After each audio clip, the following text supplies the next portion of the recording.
जय हिंद दोस्तों। तो कैसे हैं आप लोग। हम देख रहे थे बायोलॉजी क्लास। बायोलॉजी क्लास में हमने जो है हमारा जो चैप्टर चल रहा था वो डाइजेस्टिव सिस्टम चल रहा था। डाइजेस्टिव सिस्टम में हमने स्मॉल इंटेस्टाइन तक देख चुके थे, छोटी आंत तक देख चुके थे। अब हम आगे देखेंगे लार्ज इंटेस्टाइन, बड़ी आंत। अब हम आगे देखेंगे लार्ज इंटेस्टाइन। लार्ज इंटेस्टाइन, बड़ी आंत, बड़ी आंत। अब हम देखेंगे लार्ज इंटेस्टाइन, बड़ी आंत। लार्ज इंटेस्टाइन इसको क्यों कहते हैं, लार्ज इंटेस्टाइन इसको बड़ी आंत क्यों कहते हैं, जबकि इसकी जो लंबाई है वो स्मॉल इंटेस्टाइन से भी छोटी है। जो इसका लेंथ है, जो इसकी लेंथ है वो स्मॉल इंटेस्टाइन से भी छोटी है, 1 मीटर से 1.5 मीटर।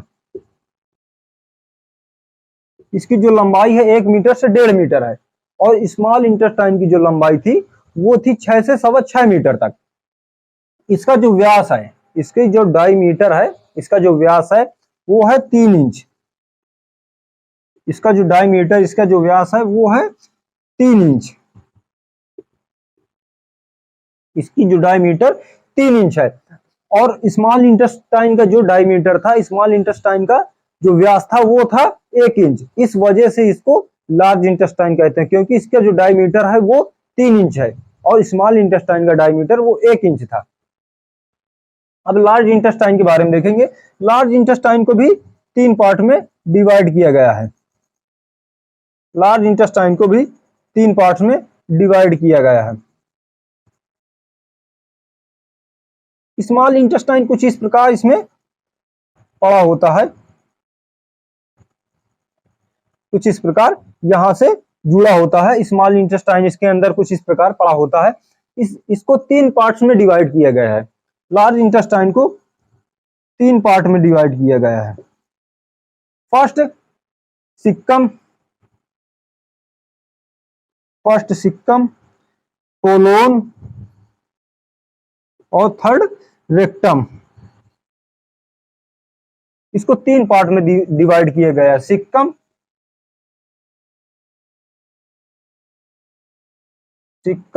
कोलोन रेक्टम, इसको 3 भाग में डिवाइड किया गया है। और फर्स्ट देखेंगे सिक्कम वाला। सिक्कम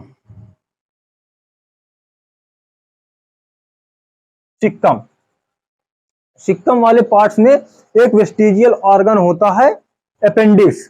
हमने जब माउथ, हमारा चैप्टर चल रहा था, जब माउथ हम लोग पढ़ रहे थे डाइजेस्टिव सिस्टम में, तब हमने देखा था 5 जो वेस्टिजियल ऑर्गन थे, उसमें एक वेस्टिजियल ऑर्गन था जो बड़ी आंत में होता है, अपेंडिक्स। अपेंडिक्स के बारे में देखा था। अपेंडिक्स जो होता है वो कीड़े के आकार का होता है। वो कीड़े के आकार का जुड़ा होता है, यहां पड़ा होता है। जो स्मॉल इंटेस्टाइन से कनेक्टेड पार्ट होता है, जो स्मॉल इंटेस्टाइन और लार्ज इंटेस्टाइन का कनेक्टेड पार्ट होता है, उसको कहते हैं सिक्कम। उसको सिक्कम वाला भाग कहते हैं, सिक्कम। और ये जो पूरा पार्ट है, ये जो पूरा भाग है, इसको कहते हैं कोलोन। इसको कोलोन वाला भाग कहते हैं। और ये भाग को कहते हैं रेक्टम। इस भाग को कहते हैं रेक्टम। इस भाग को रेक्टम कहते हैं। और रेक्टम के नीचे लगा होता है एनस। रेक्टम के नीचे एनस, गुद्दा वाला पार्ट्स होता है। अब हम सिक्कम के बारे में पढ़ेंगे। अपेंडिक्स जो होता है एक वेस्टिजियल ऑर्गन होता है और वो कीड़े के आकार का होता है। अब अपेंडिक्स का काम क्या होता है। अपेंडिक्स, जब हम लोग पूर्वज, जो हमारे पूर्वज थे, हम लोग जो बहुत पहले 10,000 साल 20,000 साल पहले की बात है, जब हम लोग बंदर थे, जो हमारे पूर्वज थे वो बंदर थे। और बंदर जब थे वो लोग, तो वो घास फूस खा लेते थे, अपने जो भोजन में घास फूस खा लेते थे। उस घास फूस का डाइजेशन कराने के लिए इस अपेंडिक्स से एक एंजाइम निकलता था, जो उस घास फूस का डाइजेशन कराता था। अब ऐसा भोजन आप तो करते नहीं, ऐसा भोजन कोई नहीं करता, तो इस अपेंडिक्स का हमारे बॉडी में कोई काम नहीं बचा। जब हम लोग, जो हमारे पूर्वज थे, वो लोग जो पहले घास फूस खा लेते थे, तो उसका डाइजेशन कराने के लिए इस अपेंडिक्स से एक एंजाइम निकलता था जो उसका डाइजेशन कराता था। अब ऐसा कुछ नहीं है। तो जब वो भोजन से हट गया तो ये अपेंडिक्स हो गया एक वेस्टिजियल ऑर्गन, अवशेषी अंग। अब इसका हमारे शरीर में कोई काम नहीं। जब हम लोग खाना खाते हैं और खाना जब स्लो मोशन में, स्लो में डाइजेशन होता है, कब जैसे कॉन्स्टिपेशन हो जाता है आपको, जब कॉन्स्टिपेशन होता है तो आपका भोजन बहुत स्लो डाइजेशन होता है। जब स्लो डाइजेशन होता है तो जब स्मॉल इंटेस्टाइन से आपका भोजन लार्ज इंटेस्टाइन में जाता है तो कभी कभी जो वेस्ट फूड है वो फंस जाता है और आपके इस साइड पेन होने लगता है। कहेंगे आप यहाँ पेन है, आप डॉक्टर के पास जाएंगे, डॉक्टर कहेगा आपके अपेंडिक्स में प्रॉब्लम है, आपका अपेंडिक्स निकालना पड़ेगा, तो आपका ऑपरेशन करके अपेंडिक्स निकाल देता है। जब आपका अपेंडिक्स निकाल देता है, ये एक वेस्टिजियल ऑर्गन है और आप ठीक हो जाते हैं। इसका हमारे बॉडी में कोई काम नहीं है। और अभी तक हमने देखा है सभी टाइप्स के न्यूट्रिएंट्स का एब्जॉर्प्शन हो गया, पर पानी का अवशोषण अभी तक कहीं नहीं हुआ। पानी का जो अवशोषण है वो कहीं हुआ। पानी का डाइजेशन तो नहीं होता पर उसका एब्जॉर्प्शन होता। हमारे बॉडी में पानी 70% होता है।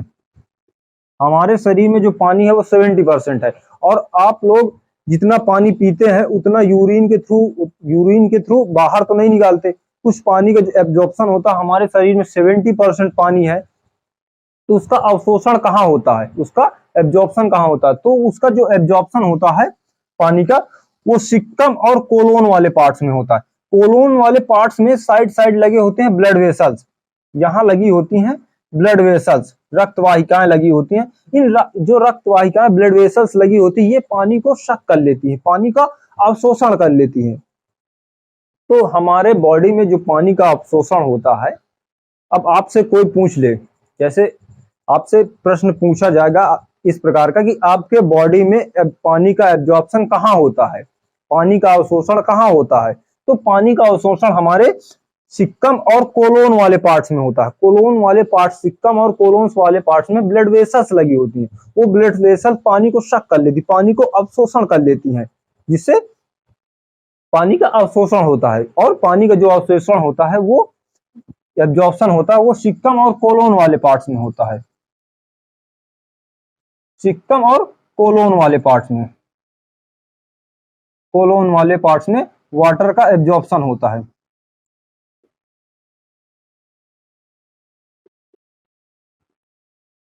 वाटर का जो एब्जॉर्प्शन होता है वो सिक्कम और कोलोन वाले पार्ट्स में पानी का अवशोषण हो जाता है। अब हम और आगे देखेंगे, हमारे बॉडी में कुछ बैक्टीरिया होते हैं, हमारे शरीर में कुछ बैक्टीरिया होते हैं जो लाभ हेल्पफुल होते हैं, जो हमारे बॉडी को। अब कुछ बैक्टीरिया जो होते हैं वो बहुत हानि पहुंचाते हैं और कुछ बैक्टीरिया होते हैं जो हमें लाभ पहुंचाते हैं। तो हम देखेंगे हमारे सिक्कम वाले पार्ट्स में, हमारे सिक्कम वाले पार्ट्स में और कोलोन वाले पार्ट में, हमारे सिक्कम और कोलोन वाले पार्ट्स को कहा जाता है हाउस ऑफ बैक्टीरिया। इसको कहते हैं house of bacteria, house of bacteria, जीवाणुओं का घर, जीवाणुओं का, इसको हाउस ऑफ बैक्टीरिया, जीवाणुओं का घर कहते हैं, जीवाणुओं का घर कहा जाता है। अब कुछ बैक्टीरिया होते हैं जो हमारे बॉडी में हेल्पफुल होते हैं, और जो बैक्टीरिया हेल्पफुल होते हैं वो उसके बारे में देखेंगे। आप जैसे दही खाते हैं, दही में लैक्टोबैसिलस नामक जो बैक्टीरिया होता है वो हमारे लिए बहुत ही हेल्पफुल है। उसी प्रकार कुछ बैक्टीरिया होते हैं जो हमारे लिए बहुत ही लाभदायक होते हैं। अब हमारे सिक्कम और कोलोन वाले पार्ट्स में जो बैक्टीरिया होते हैं, इस्चेरिया कोलाई, ये बैक्टीरिया होते हैं हमारे जो सिक्कम और कोलोन वाले पार्ट्स में होते हैं। इस्चेरिया कोलाई, इसको ई कोलाई भी कहा जाता है, ई कोलाई, हिंदी में ई कोलाई, इसको ई कोलाई कहा जाता है। ये बैक्टीरिया जो होते हैं इनका काम क्या होता है? ये इनका काम होता है, जो हम लोग वेस्ट फूड खाते हैं, जो हमारा वेस्ट फूड होता है उसको सड़ाना गलाना, उसको सड़ाना गलाना वो ई कोलाई बैक्टीरिया का ही काम होता है। इनका ही काम है, ई कोलाई बैक्टीरिया का ही काम है उस वेस्ट फूड को हमारे सिक्कम और कोलोन वाले पार्ट्स में ही बैक्टीरिया पाए जाते हैं। जो हम लोग भोजन खा, अब हमारे जो भोजन में न्यूट्रिएंट्स है उसका एब्जॉर्प्शन तो छोटी आंत में हो गया, उसके बाद हमने जो भोजन लार्ज इंटेस्टाइन में गया, बड़ी आंत में गया, वो वेस्ट फूड है। और वेस्ट फूड में होते हैं ई कोलाई नाम के बैक्टीरिया। ये हमारे लिए बहुत ही हेल्पफुल है, ये हमारे भोजन को सड़ा गला के एनस के थ्रू बाहर निकाल देते हैं। अब ई कोलाई बैक्टीरिया हमारे लिए और भी हेल्पफुल काम करते हैं। ई कोलाई बैक्टीरिया का हमारे शरीर में और भी महत्वपूर्ण काम है, वो ये काम है कि ये विटामिन बनाते हैं। ये विटामिन बनाते हैं, इनके बॉडी में बनता है विटामिन, इनके शरीर में बनते हैं विटामिन।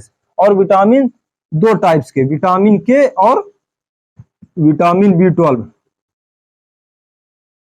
विटामिन के और विटामिन बी12, ये दो जो विटामिन है वो इनके शरीर में बनते हैं। अब हमें जो है इनके शरीर से विटामिन के और विटामिन बी12 इनके बॉडी से प्राप्त होता है। अब ये हमारे लिए बहुत ही हेल्पफुल है। ये हमारे जो फूड्स है उनका जो हमारा वेस्ट फूड है उसका जो है सड़ाना गलाना, और उसके बाद इनके बॉडी में जो विटामिन के और विटामिन बी12 है वो हमें इनके बॉडी से प्राप्त होता है। अब ऐसे जो संबंध होते हैं, ऐसे संबंध जो एक ही शरीर में दो प्रकार के जीव रहते हैं और बिना किसी को नुकसान पहुंचाए एक दूसरे को लाभ पहुंचाते रहते हैं, तो ऐसे संबंध को कहते हैं सिम्बायोटिक रिलेशन। ऐसे संबंध को कहते हैं सिम्बायोटिक रिलेशन।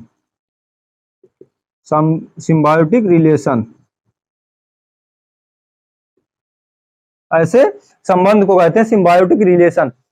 सिम्बायोटिक रिलेशन वो संबंध है जो एक ही बॉडी में दो टाइप के जीव रहते हैं और एक दूसरे को लाभ पहुंचाते हैं। अब बैक्टीरिया के लिए हमारे जो बॉडी में, बैक्टीरिया के लिए हमारे बॉडी में सिक्कम और कोलोन वाले पार्ट्स को हाउस ऑफ बैक्टीरिया कहा जाता है। इनको रहने के लिए घर दिया, जब इनको रहने के लिए घर दिया और खाने के लिए हमारा वेस्ट फूड है, खाने के लिए ये हमारे वेस्ट फूड को खाते हैं और हमारे वेस्ट फूड को खाते हैं। अब हमारे लिए जो प्रॉफिट है इनका, हमारे लिए जो ये लाभ पहुंचाते हैं वो हमारे वेस्ट फूड को सड़ाना गलाना और इसके बाद विटामिन के और विटामिन बी12 इनके बॉडी से हमें प्राप्त होती है, इनके शरीर में बनती वो हमें प्राप्त होती है। तो ऐसे रिलेशन जो एक दूसरे को एक ही शरीर में रहकर एक दूसरे को हेल्पफुल करते हैं, ऐसे रिलेशन को सिम्बायोटिक रिलेशन कहते हैं।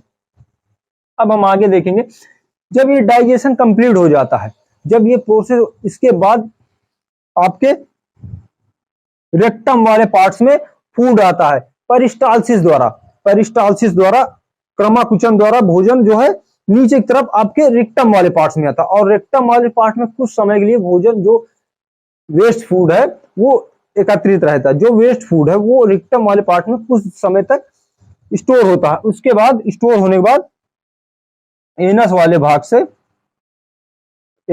भाग से गुद्दे वाले भाग से आप रिमूव कर देते हैं, इसका रिमूव हो जाता है। पेरिस्टाल्सिस द्वारा आता है और रेक्टम वाले पार्ट्स में कुछ समय के लिए स्टोर होता है, उसके बाद एनस द्वारा रिमूव कर देता है। अब हम आगे देखेंगे इसकी कुछ डिसीज, कुछ बीमारी जो हमारे हैं। अब हमारा जो डाइजेस्टिव सिस्टम वो कंप्लीट हुआ, डाइजेस्टिव सिस्टम जो हमारा है वो कंप्लीट हुआ। अब हम आगे एक नया चैप्टर देखेंगे, इसके कुछ डिसीज देख लेते, इसकी कुछ बीमारियां होती हैं जो हमें डाइजेशन में कुछ बीमारियां होती हैं उसके बारे में देखेंगे। डायरिया, कुछ बीमारी जो होती हैं, डायरिया और कब्ज,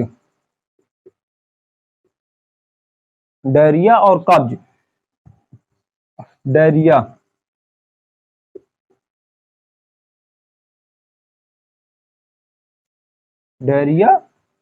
कॉन्स्टिपेशन,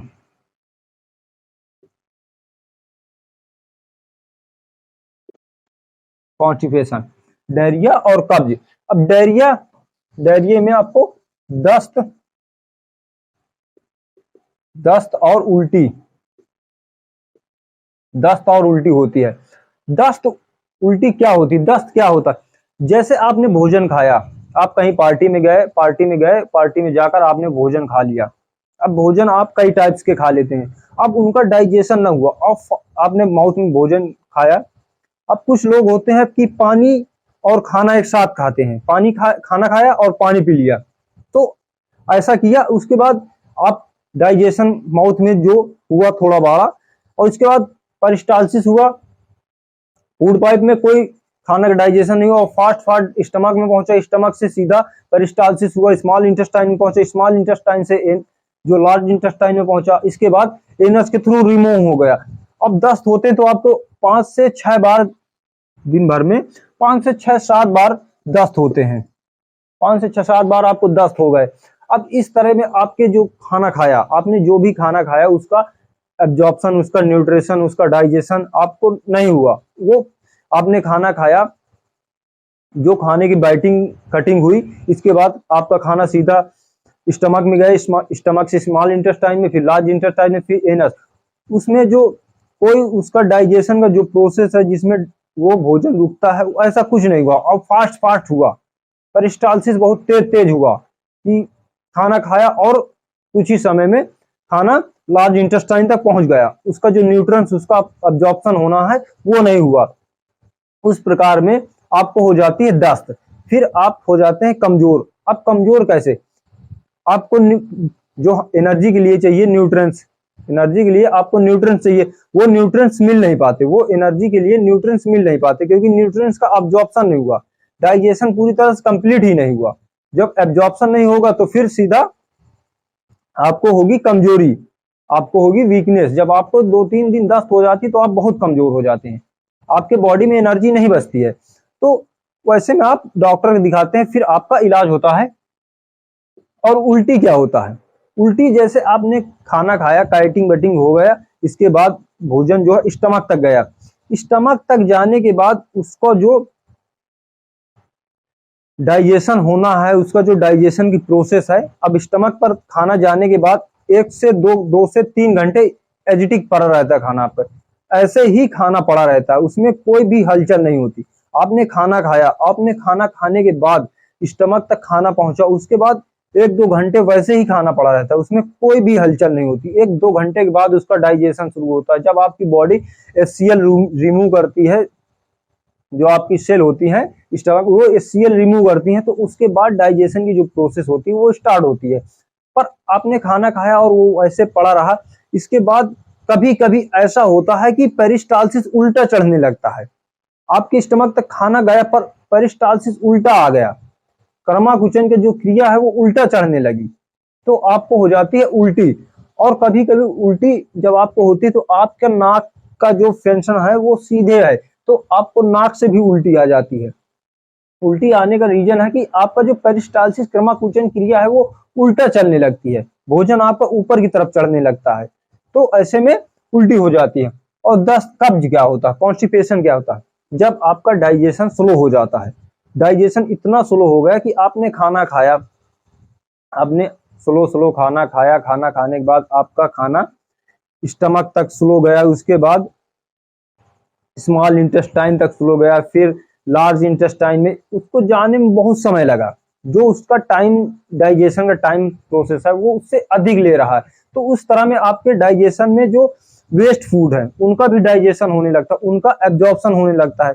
जब उनका एब्जॉर्प्शन होने लगता है तो हो जाती है आपको कब्ज।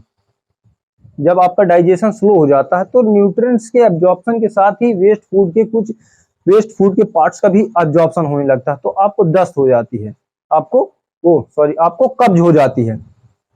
जब आपका डाइजेशन स्लो हो जाता है तो आपको कब्ज हो जाती है। अब कब्ज होने का जो वेस्ट फूड है उसका भी एब्जॉर्प्शन होने लगता है, तो उस तरह में आपको कब्ज हो जाती है। अब हम आगे देखेंगे नया चैप्टर,